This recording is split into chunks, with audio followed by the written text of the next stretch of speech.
Assalamualaikum warahmatullahi wabarakatuh. Nama saya Septin Kurnia Prasanti, NIM akhir 259. Di sini saya akan menjelaskan tentang pasar tenaga kerja dan pendekatan strategis perekrutan serta implementasinya dalam perusahaan. Mari kita simak videonya. Pembahasan pada video kali ini meliputi yang pertama adalah definisi pasar tenaga kerja, yang kedua cara mengidentifikasi pasar tenaga kerja, yang ketiga adalah komponen pasar tenaga kerja, yang keempat pendekatan strategis perekrutan, dan yang terakhir adalah implementasi.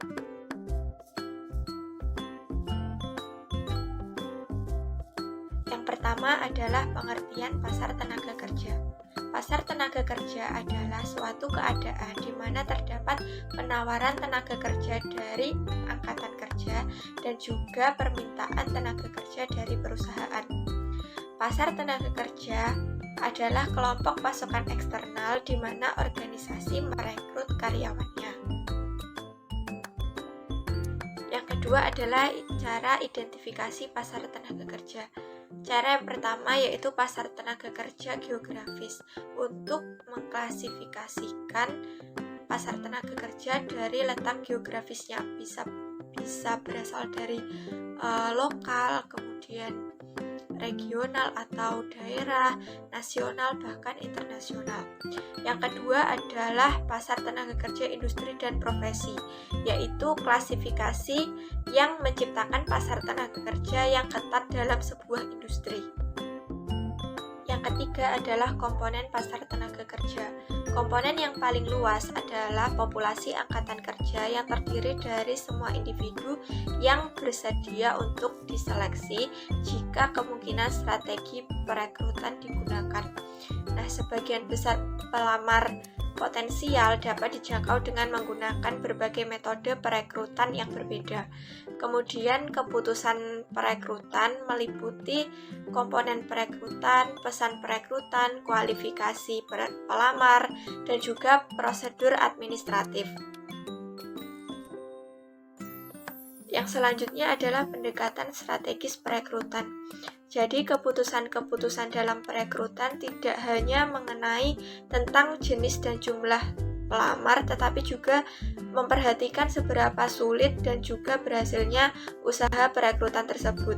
Kemudian anggota staf SDM memegang peran penting dalam sebagian besar usaha perekrutan, kecuali untuk lowongan khusus. Bagian lain yang efektif dari suatu perekrutan tenaga kerja adalah mengadakan pelatihan untuk para perekrut. Dan yang tidak kalah penting yaitu teknik wawancara dan juga keterampilan komunikasi juga sangat penting. Pembahasan yang terakhir yaitu contoh implementasi pendekatan strategis perekrutan tenaga kerja pada PT Unilever. Jadi pada PT Unilever itu sudah melakukan strategi tersebut dari awal perekrutan karyawan.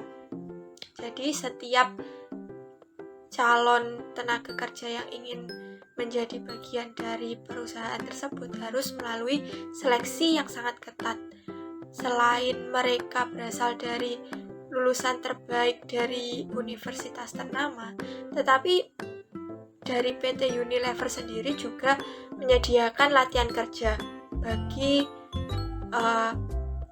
calon karyawan yang sudah lulus proses rekrutmen.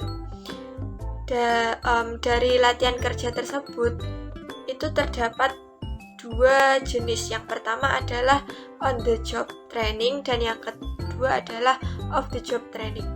Yang pertama on the job training. Jadi kegiatan tersebut meliputi menempatkan calon karyawan baru pada tempat kerja yang sesungguhnya. Pada pelatihan ini, calon tenaga kerja akan dilatih bagaimana cara bekerja secara langsung dengan target, tetapi tetap didampingi oleh pembimbing. Nah, kegiatan tersebut dilakukan selama 3 bulan di mana peserta dapat belajar langsung tentang proses produksi, kemudian pemasaran, dan keuangan. Yang kedua, off the job training. Off the job training meliputi kegiatan ceramah, kelas, dan juga presentasi video yang menjelaskan tentang seluk-beluk berkarir di PT Unilever.